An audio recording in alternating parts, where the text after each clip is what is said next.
Holotropic breathwork is a new therapeutic technique that enables psychotherapists to induce non-ordinary states of consciousness. These mental states are similar to those observed in deep meditation, rituals of various cultures, and other forms of spiritual practice, as well as sessions with some psychedelic substances. Non-ordinary states of consciousness have been found to be extraordinarily effective in helping people gain insights into the sources of their emotional problems and to facilitate rapid healing. Holotropic breathwork was developed by Christina and Stanislav Grof. Dr. Grof is a clinical psychiatrist and the leading authority in the world on the healing potential of non-ordinary states of consciousness. As Director of Research at Maryland Psychiatric Research Center, Dr. Grof conducted extensive studies on the use of LSD and other psychedelic substances in the treatment of emotional disorders. He has written a number of books, including The Adventure of Self-Discovery and The Holotropic Mind. Together, he and his wife Christina wrote Beyond Death and The Stormy Search for the Self. Christina Grof is the author of The Thirst for Wholeness, Attachment, Addiction, and the Spiritual Path. She is the founder of the Spiritual Emergence Network and president of Grof Transpersonal Training. Stan and Christina Grof have spent nearly 20 years developing a simple but effective way for therapists to induce non-ordinary states of consciousness without using drugs. Many consider this to be a significant breakthrough in psychotherapy. This technique is called holotropic breathwork. My name is Walter Mead. I was intrigued by this new technology, so I arranged to talk with Stan and Christina Grof in California, where they were conducting a training program for therapists. You and Christina have developed a powerful therapeutic approach called holotropic breathwork. You've put thousands of people through this workshop, and you've trained hundreds of therapists to do this new practice. Can you tell me exactly what is holotropic breathwork? Holotropic breathwork is an experiential approach to self-exploration, to therapy, which uses very, very simple means. It uses faster breathing, it uses powerful evocative music, and also a certain kind of bodywork when it's indicated. And we also combine it with what we call mandala drawings, where people get a piece of paper with a circle, and after the session they try to communicate what happened to them in a kind of graphic way. And then these sessions are followed by sharing, where people talk about their experiences. In terms of the term holotropic, which sometimes puzzles people, it's not a common word. It's actually our own word. This is a Greek word which has two parts to it. The part holo is from holos, which means whole, and tropic from trepein, which means oriented towards something or moving towards something. Like in the term heliotropic, the plant, when put to the window, tends to follow the sun. So it's heliotropic. So literally this holotropic means moving towards wholeness, moving towards the totality. Could you walk us through a typical holotropic breathwork session? What would it look like from beginning to end? Well, first of all, we try to find a room that's large enough to hold a group of maybe 20, 30, up to maybe 40 people. In a natural setting is the best, but it doesn't have to be that way. And then we ask the group to get together and choose partners. Each individual will choose a partner, and in this first session, one of those people does the breathing, and the other person sits with him or her or attends the breather, and so everybody has a personal attendant. And then they switch roles so that everybody gets a chance to participate both as a breather and as what we call a sitter. And then we prepare the group theoretically. Stan will give a talk on some of the experiences people can have, a very wide understanding of the human experience, the human psyche. And we find that that helps in people allowing themselves to go into parts of themselves that they might not otherwise easily move into. And then in the session itself, we ask people to lie down on the floor. The breathers lie down on the floor. The partner or sitter sits with them.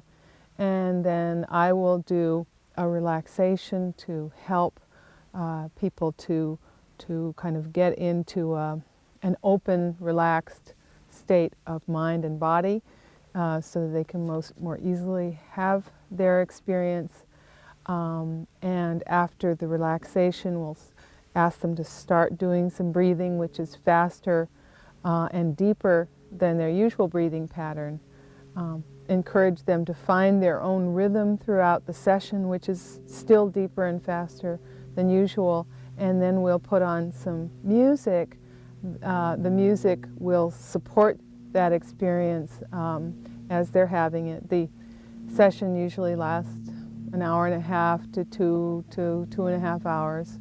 And then after the session, we encourage people to draw something that will express what that experience was for them, and then we'll talk about it in the small groups afterwards. The breathing seems to be a key aspect of this new therapeutic approach. What is so important about the breathing? The breathing has been used throughout centuries in many, many different cultures as one of the most powerful means to change consciousness. In many, many different ways. You can do all kinds of things with your breathing to change your consciousness. So some of those ways are very extreme. For example, the original baptism, as it was practiced by the Essenes, involved actually 4 or 5 people taking the initiate to the river and holding the head under water until they came close to death and then surfacing them. You can change your consciousness by breathing faster. You can change your consciousness by withholding breath or alternating those two. And there are also very refined, very subtle ways of changing consciousness with breathing, where there is no change in the actual rate of breathing, but there is a certain quality of attention to the breathing, like in the Eastern spiritual traditions. In Zen, for example, you just pay very, very exquisite attention to your exhalation or to your inhalation. There are also in many of the Aboriginal traditions either breathing or certain vocal performances that change breathing are used to alter consciousness. The Eskimo, Inuit, throat music, the Kechak, the monkey chant in Bali, and so on. So we have experimented in our month-long workshops with many, many different ways of changing consciousness by breathing. And we have then found out that it's basically very simple, that all you have to do is to ask people to breathe a little faster, a little deeper, with this quality of attention, where you shift attention from your head, from the cognitive process, to your body, to your breathing. And after a while, that profoundly changes consciousness. Also, we ask people to do this process with their eyes closed. That this is an inner journey, this is an inner experience, and so for the time of the session, which may last for a couple of hours, they keep the inner world separate from the external world so that they get a rich experience of what comes up for them. The music appears to be a very critical part of your whole approach to holotropic breathwork. Could you tell me a little bit about how you select the music? Okay, well, this is one of my favorite parts of the holotropic breathwork. I think the music adds a very rich, a very aesthetic dimension to the work, and it gives people a kind of carrying frequency with which they can have their experience.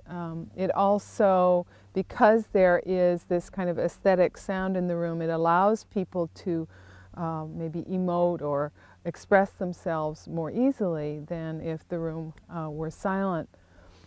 When I choose the music, I look, first of all, for pieces that are not too easily recognizable. If we use music with words, we use music with words from another culture or from another language.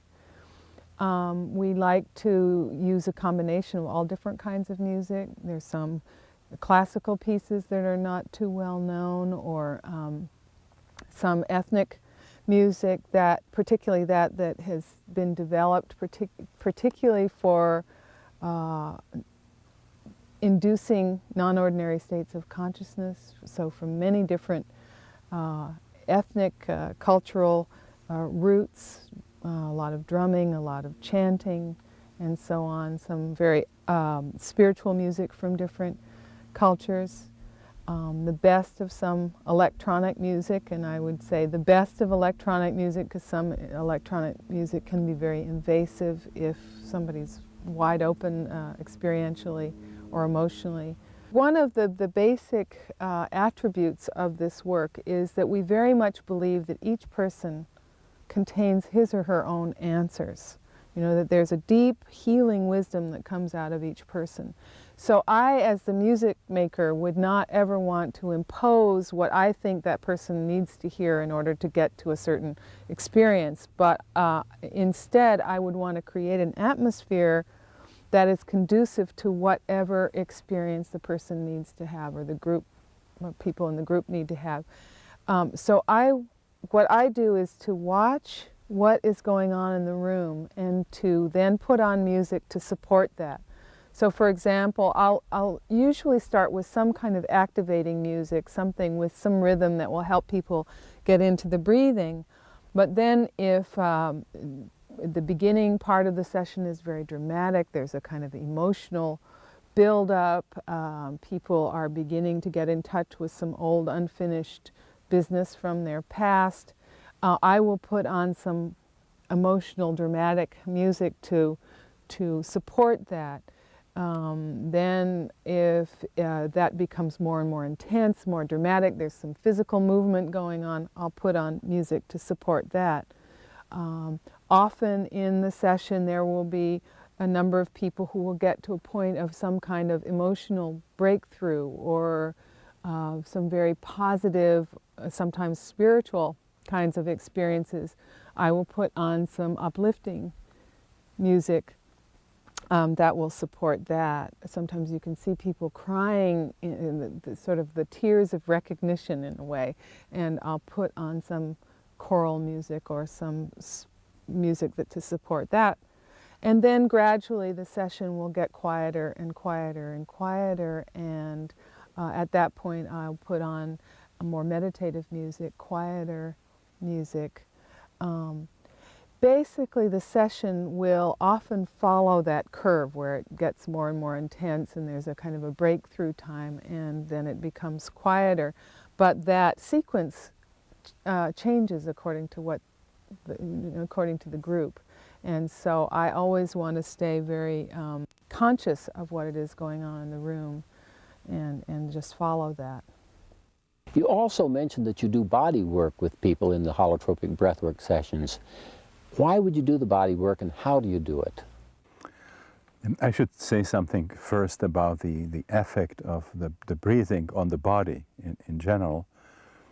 What we see is, in many instances, a development of tensions in different parts of the body. In the medical literature, you find the concept of the so-called hyperventilation syndrome. The idea is if people breathe faster, they develop spasms in the hands and in the feet. This is called carpopedal spasms in the medical literature. And then also get agitated, and a lot of powerful emotions come up. And there's a tendency to see it as a kind of a undesirable thing in medicine, and various ways are recommended how you can stop it. Some people start breathing actually spontaneously. About 10 to 15% of the population sometimes start doing this spontaneously.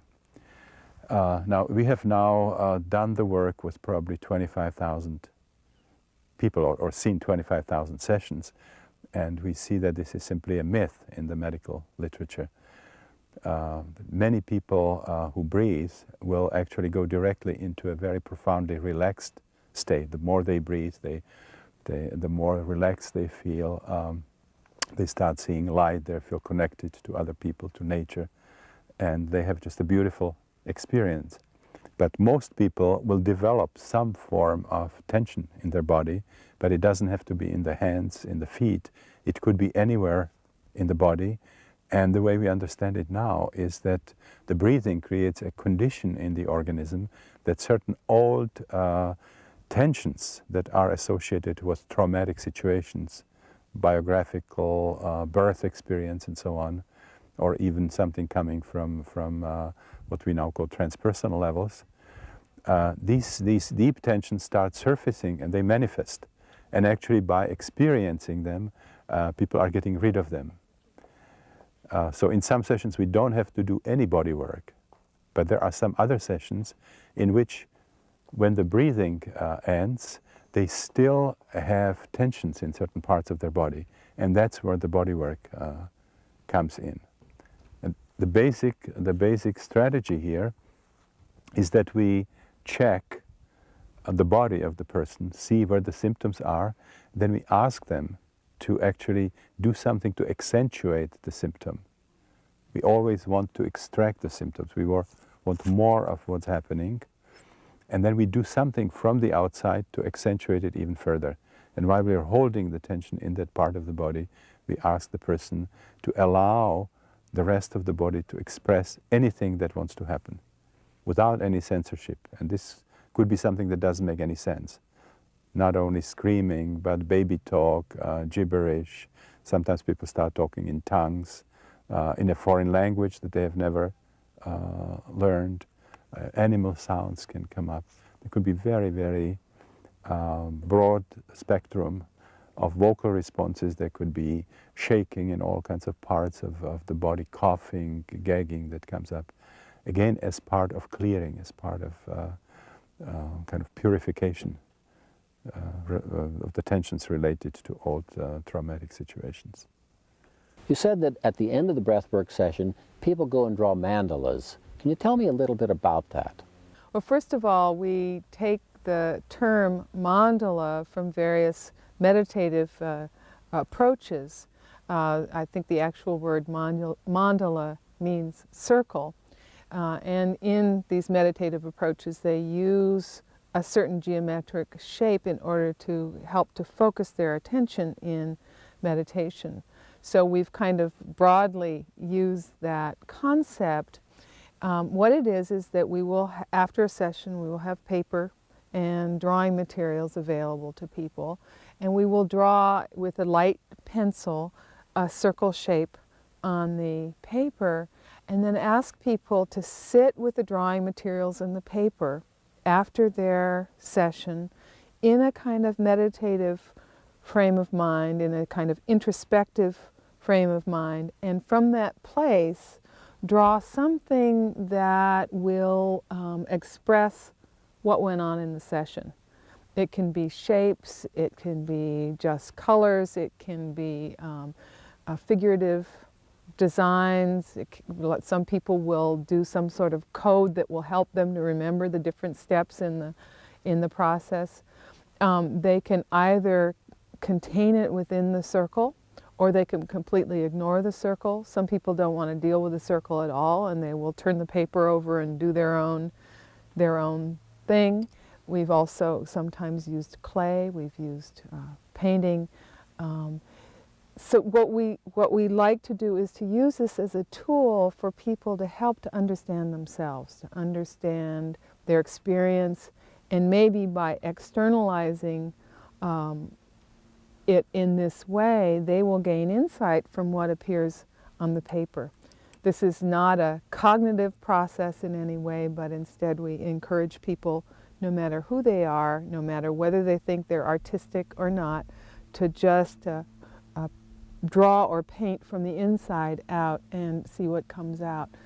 And then we will encourage people to put the mandala, hang it somewhere where they can see it, at home maybe, whether they like it, whether they don't like it, and see what kinds of insights might come at a later time. That sometimes we can see that what will come out in the mandala after a session will sometimes be will predict what images, what experiences might come up later in dreams or in therapy or in other breathwork sessions. So they can be very instructive. And then if people in our training or doing ongoing breathwork sessions will keep their mandalas and then refer to them as little signposts of their ongoing process. And then we encourage people to take their mandalas or their drawings or paintings into the group. We have a session after the experience, after the mandala drawing, where people have the opportunity to talk about their experience in the whole group. Some people feel that they need to and want to talk about their experience. Others feel that they're still a little close to it and they'd rather kind of keep it to themselves for a while, and that's fine. But those who talk about it, it helps them again to gain more understanding about what went on, to get the reaction of the people in the group that will, and maybe add some further pieces for them, and it helps them to integrate the experience a little bit by somehow verbalizing it and bringing it to other people. So far we've talked about preparing people for breath work, we've talked about the breathing, we've talked about the music, we've talked about the body work and the drawing the mandalas, but this is essentially an inner experience. What kinds of inner experiences could people expect to have in a holotropic breathwork session? And there's a fascinating aspect of this work, the holotropic breathwork and the work with non-ordinary states in general, which is that they function as something like a radar, which means the state somehow finds the areas in the unconscious which are most relevant in the sense that they have the strongest emotional charge, and that will be the part somehow that surfaces into consciousness. And the actual content could cover a very wide spectrum. So some people, for example, will confront some important material from their infancy, from childhood, even from later life, something that has a strong emotional significance for them. And this would be what emerges somehow for them to look at, to work through, to assimilate. For other people, it could be something related to biological birth, which is a tremendous source of difficult emotions, physical manifestations of various kinds. We see people reliving actually birth with a lot of details, being able to find out different aspects of their birth, the position in which they were born, the kind of anesthesia which was used, the fact that there was an umbilical cord around the neck, the fact there was forceps involved, and so on. Another very, very significant category of experiences are experiences that we call transpersonal, which take people into mystical realms, into spiritual realms, into what Carl Gustav Jung would call the collective unconscious, either the historical or the archetype or the mythological aspect of the collective unconscious. So people suddenly would have experiences in other centuries, in other countries, sometimes with a sense of personal remembering, that they talk about past life experiences, or in the mythological realm encountering deities like Shiva, Kali, Jesus, Mary, Wotan, and so on, or experiencing some realms, archetypal realms like paradise, heaven. Another possibility is people identifying with animals or connecting with some other aspects of nature. People experiencing cosmic consciousness, a sense of unity with the universal mind, experience of the cosmic void. Many, many experiences that we read about in the great spiritual scriptures of the world. So the spectrum is extremely rich. For some people, and this has something to do with the radar function, there might not be very rich specific content in terms of visions. If it's a person who has a lot of physical tension in the body, the whole session might be just a tremendous build-up of physical tension and then deep relief. Or for somebody who is very angry, for whom anger is the most important problem at the time, can experience a tremendous upsurge of rage and then can express that range with help of others and feels much more peaceful. It sounds like this would be a very exciting experience, perhaps an enjoyable one, but what's the value? Why would anyone do it? It's a very important question. You see, what we see is that in contrast with traditional psychology, psychiatry, where the sources of problems are all in infancy, in childhood, or in later life, we see that actually if we have emotional problems, psychosomatic problems, or some problems in relation with other people, that the roots are not just in our biography, but there are also additional roots connected to the trauma of birth. And the roots of these problems can even go to what we call the transpersonal level. So that in order to really work through a problem in a reasonably short time, people have to allow themselves to have experiences in all those categories. So you can be working on asthma or on a phobia, for example, and you will find something meaningful related to it that comes from your childhood or infancy. And then as the process deepens and continues, you find out that the same problem also has a deeper root in connection to a certain facet of your birth experience. And then as you continue, you might find out that there's a connection to what you perceive as a past life experience, or there's a connection to what Jung would call an archetype, or that to work through your anger, you might have to experience part of it in identification with a panther or a wolf. So these are very, very therapeutic, very transforming, healing experiences. You know, my background is as a clinical psychiatrist, so this is where I came from, and I'm very, very interested in this healing potential. It goes beyond just the adventure of self-discovery. So, why couldn't I simply go home, put on an eye shade, or close my eyes, put on loud music, breathe deeply, and have very fascinating experiences? This approach is deceptively simple. I mean, as you say, we do breathing, we ask people, lie down, we play music and have an experience and then draw. But it's not all that simple. Well, for one thing, we have great respect for the wisdom, the healing wisdom that each person has. And at the same time, that experience, that the wisdom that will bring forward these kinds of experiences, whatever the person needs to look at in order to become clearer, more whole people, that needs to be supported by other people.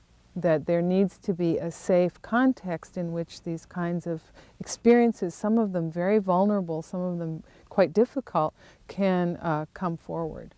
And we believe very strongly that the people around someone having a holotropic breathwork experience need to be trained.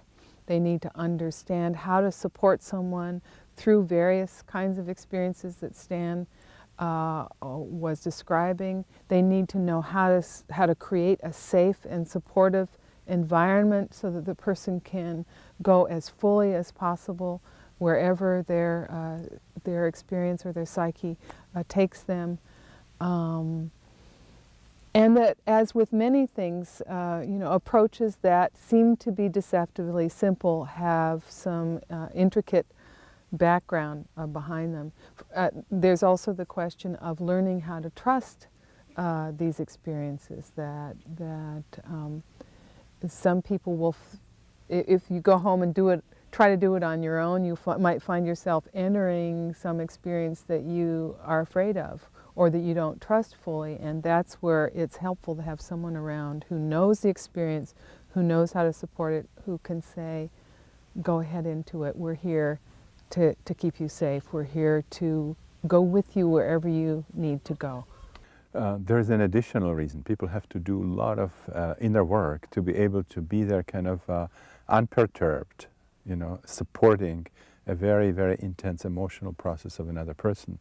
We see that people, before they get really full training, they tend to get actually triggered by the powerful experience of another person, and instead of being there as a support, they end up in process themselves. So we conduct training which lasts a minimum of 2 years, where psychologists, psychiatrists, social workers, and also number of students who want to learn this undergo very systematic training, which involves information as well as powerful experiential work, where they alternate in the role of experiencers and sitters, and then also later starts doing what we call floating, which is working with the whole group as they are preparing for doing it on their own, conducting workshops.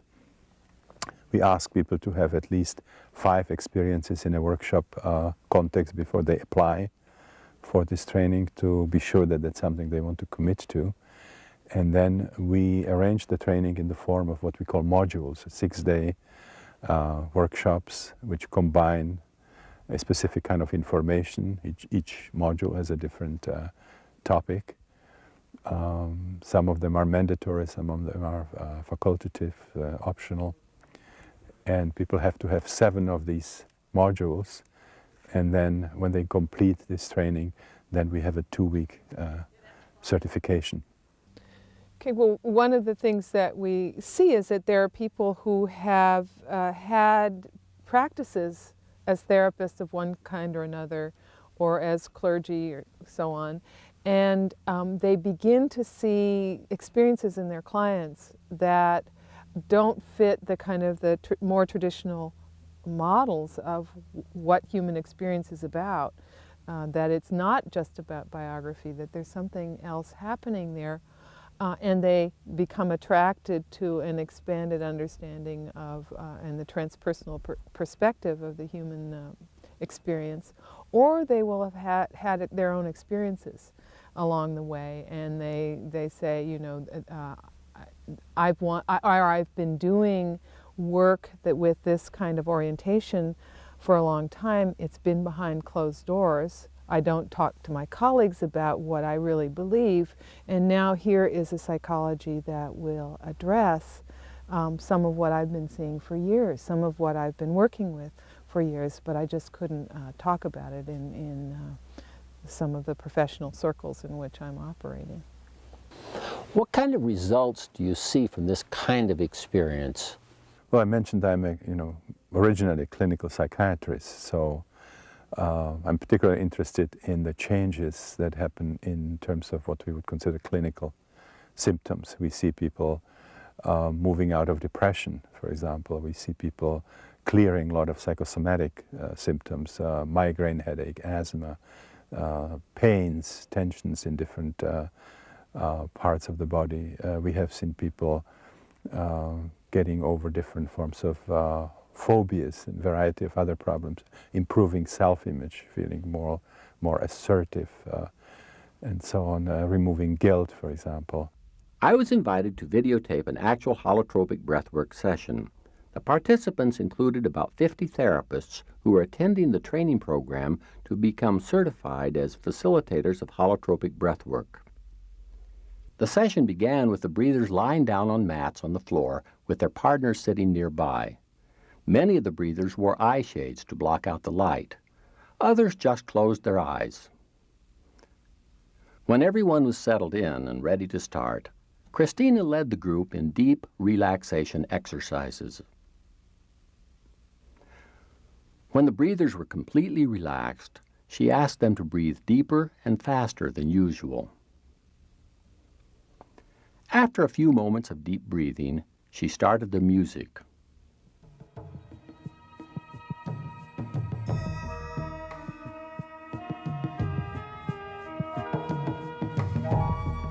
It was quite loud, mysterious, and involved provocative, primitive rhythms.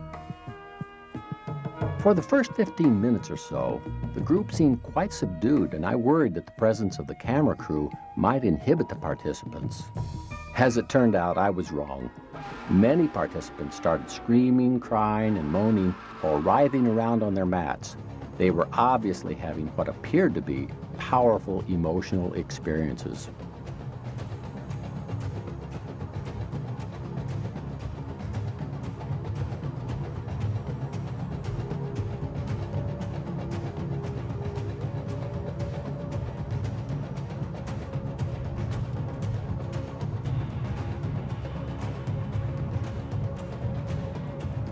Later in the session, the sitters and other facilitators did body work on some of the participants.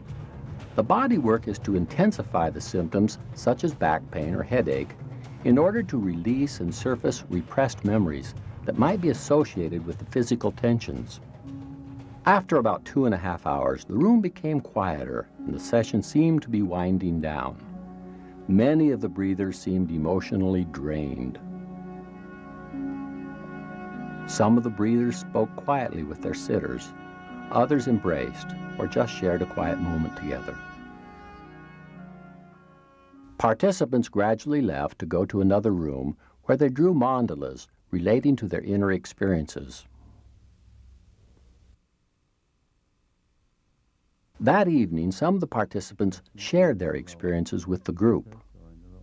For the past few sessions, I have been struggling in the birth canal and have had the feeling I was doing it over and over and over again. And today, well, there were a lot of body movements and still the feeling of stuckness and not being able to get out of there.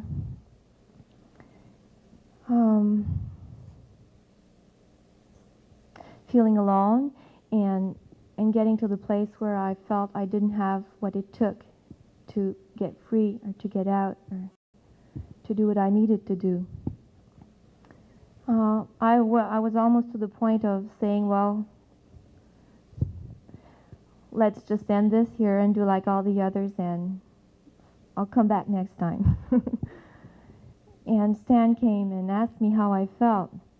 I told him I was feeling numb and couldn't really feel my body, didn't quite know how I was doing. I didn't feel any pain or I didn't feel any stiffness in any particular part of my body. It's just that it felt I couldn't feel it anymore.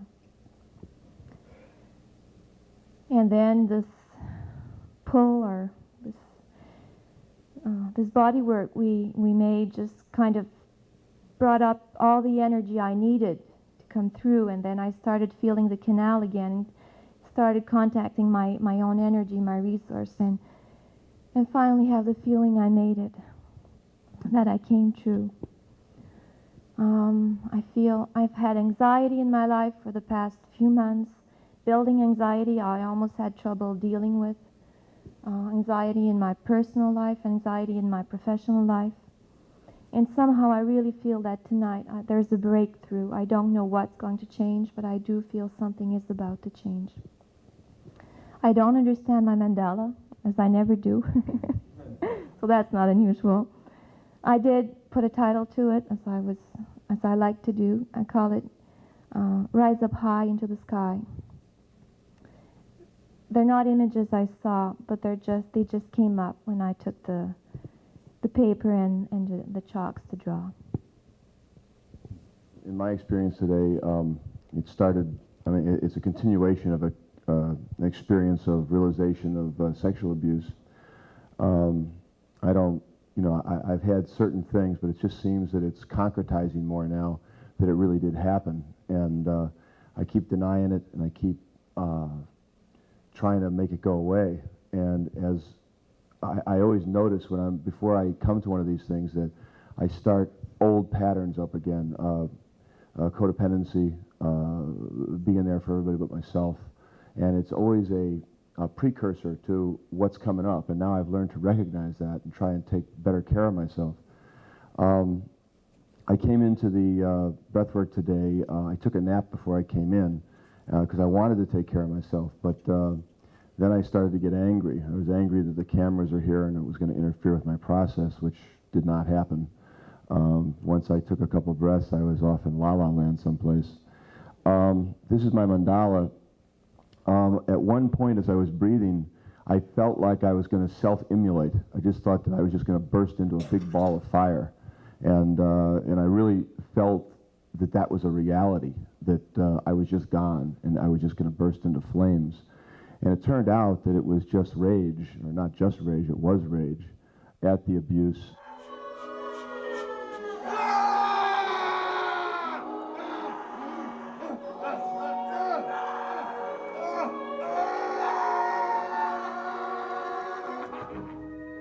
My sitter helped me and I'd asked her to help me to go deeper and to keep breathing, because I found myself trying to escape all the time. I had quite a powerful experience today. I experienced totally losing my ego in my mind, having no feelings and no body. And it was a really difficult space to be in. I just couldn't grab onto anything. And I really resisted it a lot. And my sitter was wonderful because he really gave me some good advice on how to go into it, stay with that. So I tried to stay with it, and it seemed like forever. And I kept saying, no ego, no mind, who am I? No ego, no mind, who am I? And I guess I said it over and over. And then I reached a point of total bliss. It was wonderful. The light came in, and I saw this incredible blue star, and I really stayed kind of blissed out for a while in that space. And thank you, Stan, for telling me to go with that and consider it something positive instead of being afraid of it, which is what I was doing. So I then realized that my psyche was really doing me a wonderful favor, because what came next made sense that I needed to fragment off to deal with. If I had felt my feelings and been in my mind and body, I don't think I would have been able to deal with what happened next, which was a past life experience that I had, and I have experienced 2 other times in the breath work.